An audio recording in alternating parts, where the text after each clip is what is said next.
Hey everybody, what is going on today? Shop video time again with Sparky. I got on the craze of changing tires.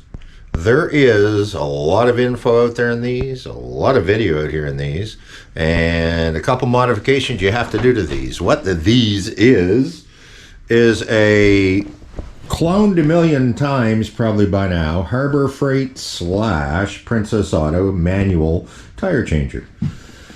This is a tire rim off my Honda CRV. That's a car we drive most of the time. And anyways, when you buy these from Harbor Freight / Princess Auto, they come with this bar.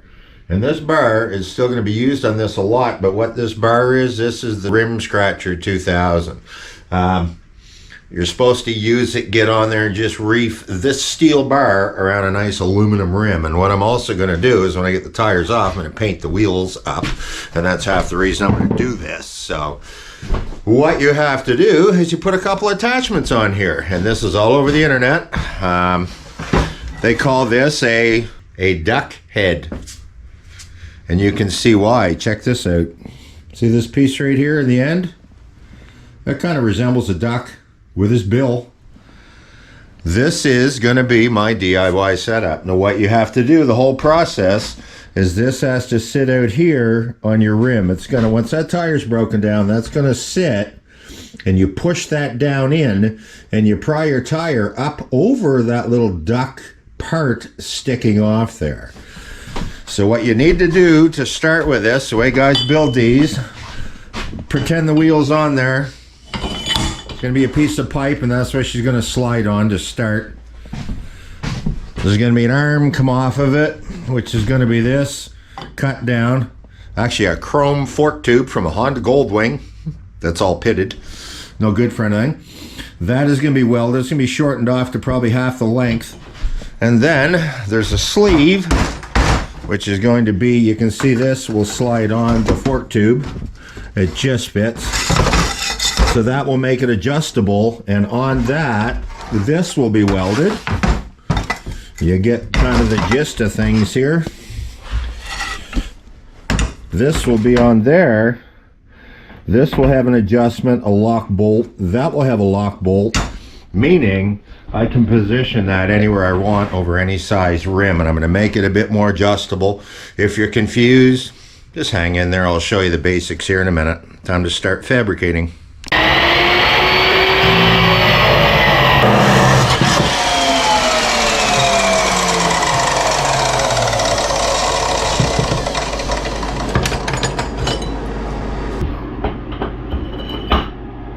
First piece, and as you can see, I've got it sitting, the wheel is on there now. This is one of the most important mods. You guys see this? This is a cone, an aluminum cone. This centers your wheel perfectly. When you buy these, again, they give you this. That's a butcher piece. You put that and crank down on a nice rim with that, how's she gonna look? ATV wheels, well, I guess, or winter tires and that, but any rim that you cared about. Anyway, this is my first piece. This is my sleeve, I guess we're gonna call it, slider sleeve. Now I gotta figure out on my big old fork tube here how long to cut that, because that only has to come out past the tire just a bit, because we're going to be, the working area is right in here over the rim. So I'm going to cut that probably where my thumb is here. That gives me lots right there to work with. God, yeah, I won't need that much. I don't want a bunch extra seal, keep it as small and compact as I can. So let's mark this and throw this in.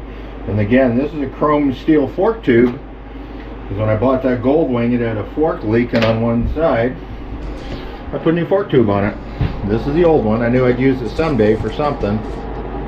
Let's check this out. Gold. Repurpose, right? Repurpose.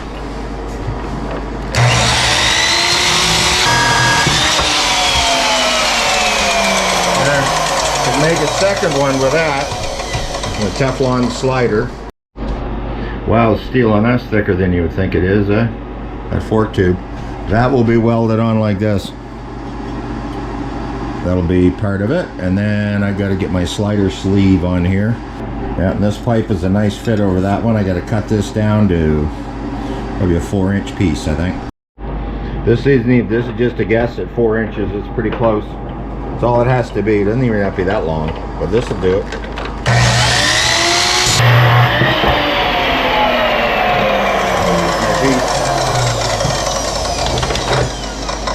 Scrap. Not scrap either. Spare for the next project. It's nice too that I got my ventilation fan going. You can probably hear this going up here. So any of the bad stuff, it's pretty much sucking it right out. It's working good. So that's that piece there. We're flying right along here, guys. And then I have to cut my shaft here. Then I have to cut my shaft here. And that is going to be welded on to the sleeve that I just dropped. Back in a minute. Last piece to cut.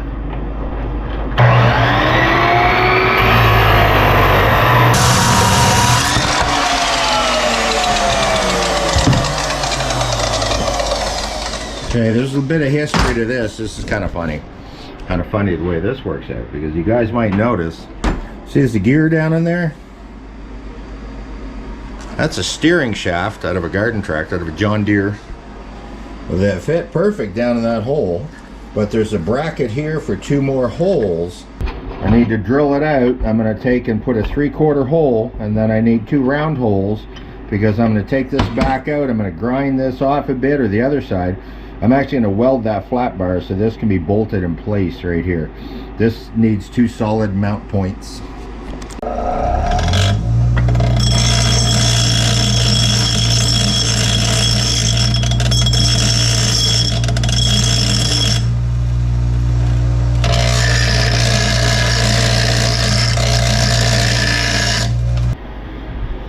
Got it marked out.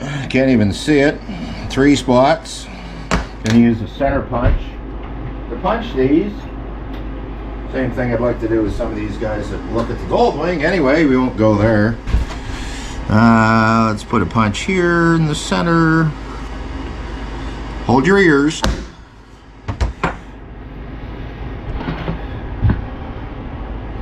This is all eyeballing. Masterpiece, one about there.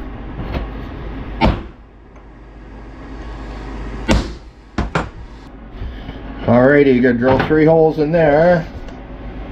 Next step.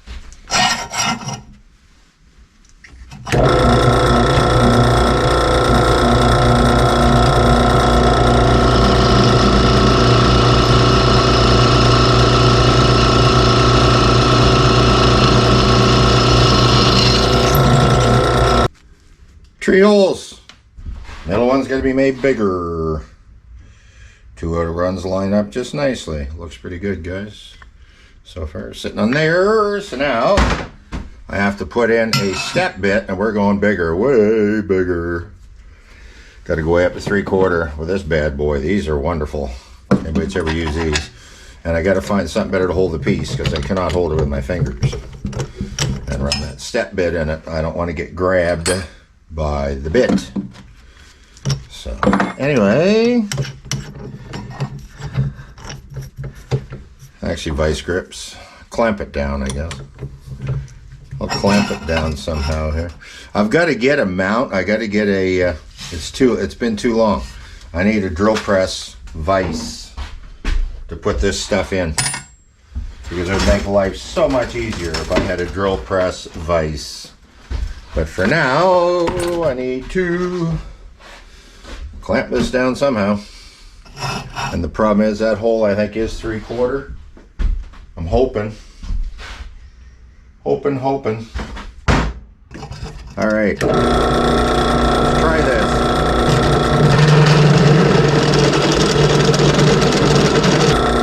I'm gonna give it a bit of oil.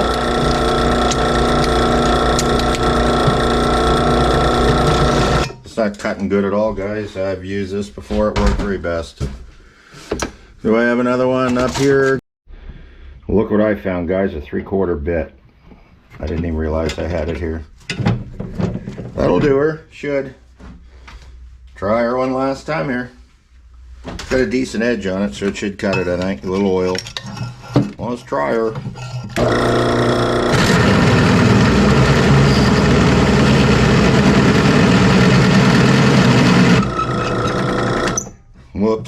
Tighten her up a little. She's definitely drilling it though.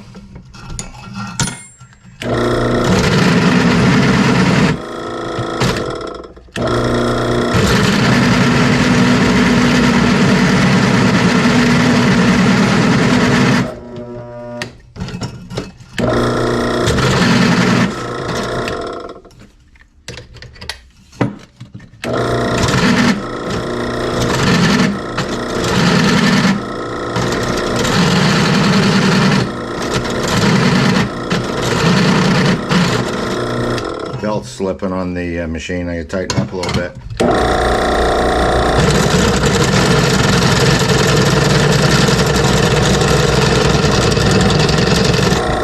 There.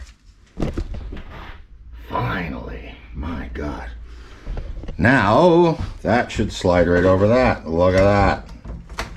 That's got to be welded. And then we should be good to go with that. Look at that. That's going to work very best. I already shortened this off too, so now I got to clean this up and I got to weld these two pieces together. This is going to fit right on low once I get this shaft. Everything's fitting good here so far. Now the next part of the project is going to be, I got to clean the shaft up first. I got to weld that on there. Time to get out the big guns and weld this one up. I've got a little 110 volt MIG in under there, you can see, but this is a job for my 225 volt Lincoln. My old SP175, it's quite a beast. I think it's probably 15, 18 years old now. I only run flux core wire. Built this hoist with it. You wouldn't believe the stuff that's been on this hoist. Good old Lincoln for the win. Anyway, time to get a shield on and put a couple tacks of weld on this. I'm not going to show you guys because I don't think the camera lens likes it much. So I'll be back in a bit once I get her tacked up. I'm thinking that'll hold. That's pretty toasty. Lots of weld on there. Good old dirty flux core. Gotta love the spatter everywhere, eh? But better than buying the gas all the time. Well, there you go, guys. This piece is all done. Welded up. Very hot. Welded up. She's very hot. That'll hold. There's slag on it. If I chip it off, probably won't look too bad under there. Now I have to weld my that to that. This actually to that. So this guy is going to have to be chamfered out a bit so I can weld it on there because I'm not filling in a gap like that. So I've got to take a little bit off, top and bottom, to make it fit in a little better. I ain't got no tubing notch, or I'm not a fancy guy like some of them big channels. Well, here we go. Another piece to weld here. I got it all fabricated. She's going to go right on there. That is going to be welded on there. For my side piece, nice and straight. Looks pretty straight. Look at that with the door frame in the corner, and this garage ain't real straight. Look at that, pretty good. It's as straight as my crooked garage. There you go. It's coming. Part way. Let's do the other side, guys.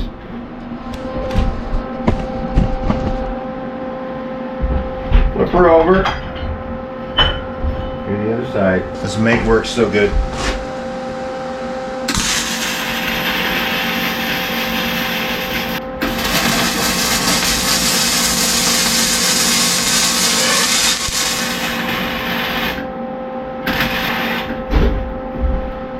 There you go.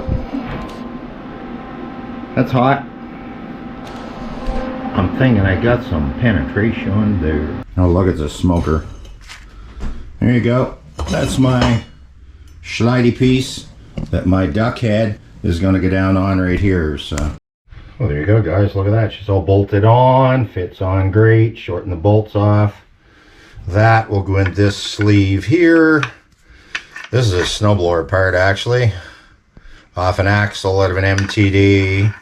Probably thick enough that I should be able to thread that on its own. Or what I might do is put a nut on the outside and I'll thread the nut and I'll keep going in through. So it's got good deep threads to grab a hold of. So that has to be welded to the side of this. So we're getting there. Well, there you go, guys. I got it pretty well put together here. There you go. That's what it's going to look like. Final result. Nothing pretty. It's an old wrench with a bolt threaded. I welded a nut in here to hold that. I welded a nut here on this piece. This sleeve could have been a little bit bigger material. It's only exhaust tube, and when I tighten it up, it eggs out a bit, but it'll still lock it in place.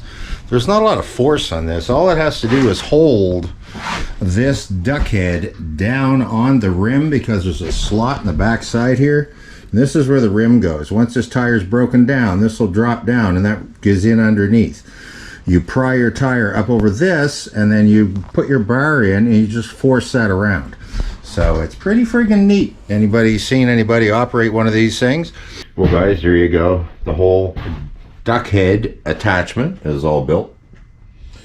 Splashed a bit of black paint on it just to clean it up a little bit so it doesn't look so horrific. But again, I just built this with what I had here for a quick little project. So what better with building something, you got to try it. So over here, I have my changer bolted to the floor. What I've got, I use 6-inch lag bolts, threaded lag bolts, 3/8, they're fat ones. What I've got is, there's a plank floor in this garage, just about a 2-inch thick plank, and then I've got 1/2-inch plywood over that.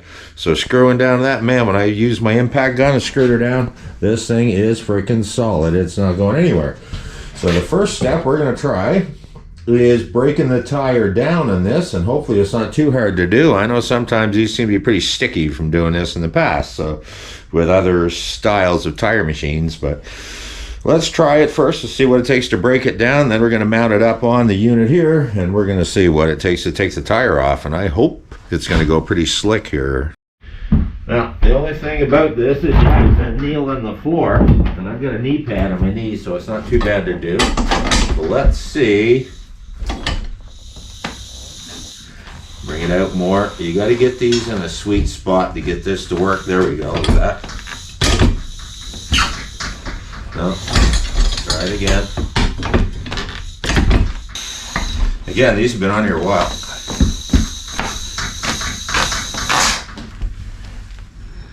She's almost there.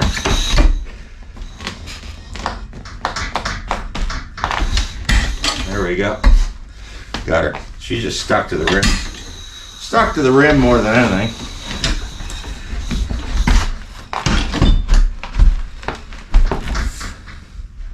My God. That's that, I think. Boys, there's quite a bead on these rims. Quite a bead on them, guys. There it is. Da-da. Alrighty. This is going to be the fun side, I get a feeling, with this. Maybe, maybe not.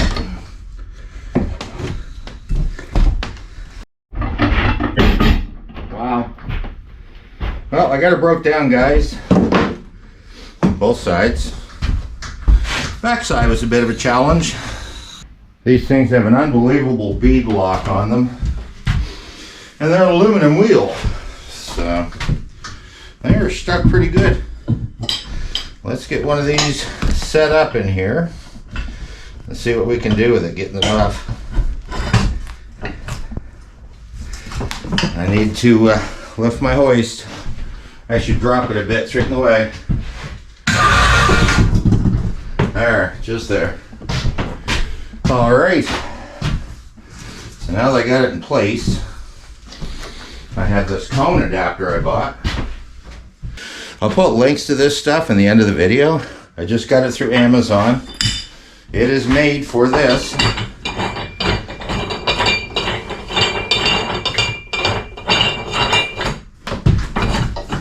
As well as the duck head attachment also is, right? That's also made for these. Kits you can buy on Amazon to make your own. But there you go, that'll lock that down some nice. Now I'm going to buy a duck head. Because the way this goes, as far as I see, this has to go around your rim. Because your rim is, you know, pretty sensitive, soft stuff. So what you do is this guy goes in like this. That gets tightened up, right? And this gets tightened up. There you go. That is going to do the work, this piece. She's going to do all the work. and that protects your rim because that's made of plastic. So now I'm going to give it a squirt of, and this is just simple green degreaser. I got to get some soap and water done up. Let's try her, guys. And when I see them do it, they get under the tire right here. Make sure this side's down. You pull that up over. This looks about right. This is my first time trying this, by the way. And then you go here. Oops, with the other hand, and you pull. And she should go. I get a good grip on it here. Come on, girl. There we go. She works. How nice is that? Look. She works. How nice is that, guys? Well, look at that. That's the first side off. So then you have to, I think, bring this up. Yeah, I see how it works. And I think I have to do the same affair again. I should have made this shaft here just a touch longer, but most rims are going to be close to here anyway. But to do this now,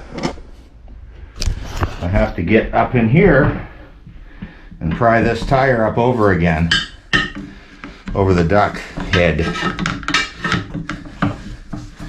Where is it here? That's the hard part. There we go. Right up there like that. And she should come right off. Bada boom, bada bing. Let's hope. Give her a pull. Wow, look at that, guys. I've got to say, success. Look at that. That wasn't that bad. The hardest part is breaking the freaking tire down. Come on, quite nicely. So, and what I will do, and then all you do, loosen this, right? Take that out and just lift it off. There we go. That's my duck head attachment. I got 3 more to do. You guys can see it right down here. And again, all I'm using, I should get some soap and water. This is just simple green degreaser. I should have soap. But you guys are going to see I have to pull the tire up over this. So you push down on this side so you got some play in it. You grab this side and you just pull it up over like that. As soon as you get it there, you force her through the revolution with the bar. Bar time. Pull that out. Bada boom, bada bing. It actually works pretty sweet. The bar's nice too. You can hook this right on it to pull it, right? Okay. Next one. Get the tire under here again. There you go. So all you gotta do, lift it up, hook the bead in, give her a reef. I'm not even pulling that hard, guys. Look at that. Pretty proud of that. First time taking off tires. I know there's lots of guys out there just laughing, thinking, oh, it can be done so much easier, but this is my first attempt.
I'm thinking you guys get the idea of the procedure. So you know what, guys? I'm going to finish off here. You don't have to see me take all 4 off. But anyway, you can see the rim here. They're all dirty. They're going to get cleaned right up. I almost like sandblast them. Take them out, pay to get them sandblasted. But anyways, total success. My little duck attachment, duck head, works very best. More do you need, right? Works very good. I like it. I like it. And it doesn't damage already scratched rims. So once I paint it and put them back on, it'll actually work quite well. So again, the parts I used to build this, I'll put in the link in the description. Nothing fancy, guys. Nothing fancy. Bunch of old scrap from the scrap pile here. That's all I threw together. Come up with something that's a functional attachment. So you can buy one on Amazon for about 75 or 80 bucks, but then you have to buy your duck head attachment to go on top of that. That was 20 or 25. So anyways, hope you guys enjoyed this video. Once you get the rims cleaned up, I'll probably show mounting the tires back on. Live simply, remain grateful. We'll talk to you soon.